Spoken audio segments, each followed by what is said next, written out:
Hey everyone, I hope you're doing well.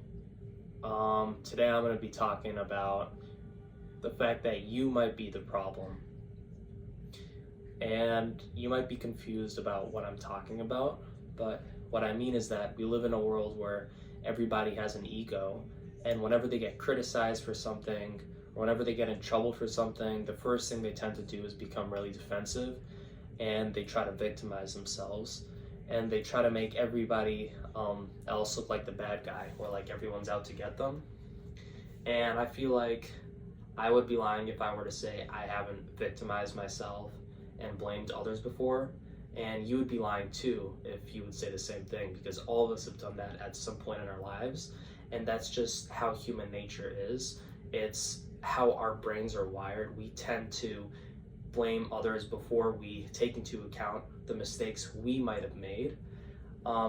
And the thing is that no matter how perfect somebody may be, they still will have an ego. Everybody is always going to have an ego to some degree, but it's more about how you respond to that ego inside you that's telling you that you're always right and that everyone else is always wrong.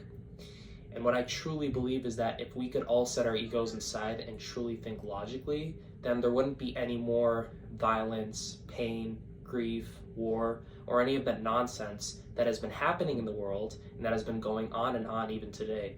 I feel like all these conflicts that are going on with between people, even these petty little friendship arguments, I feel like they would easily be put to an end if people could just set aside their egos and think to themselves, hey, maybe I should think about things from the other person's perspective instead of only thinking that I'm right.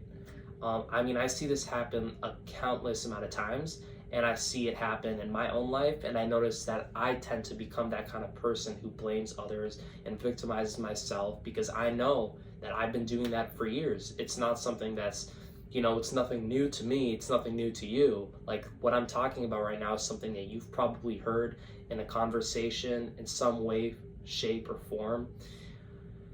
And my main message to that is that if you really want to develop close bonds, if you want to live a peaceful life where you're not constantly arguing with people, and if you can live at peace with yourself, the one piece of advice that I would have is just to really try to see things from the other person's perspective and to not victimize yourself and blame everybody else. It's simply to think, hey, maybe I might be the problem. Maybe I might be doing something wrong. Maybe what I decided to do was a bad choice. And yeah, I can learn from that, because I feel like if people could do that, if everybody in this world could set aside their egos right now and just consider the mistakes that they're making and do an internal investigation of themselves, then I feel like this world could be completely altered. So I would say that's one of the biggest secrets to living a peaceful and beautiful life. And I really appreciate any of you who watched this video, especially those of you who were patient enough to watch to the end. And yeah, I hope you guys have a great rest of your day. And by the way, happy Thanksgiving.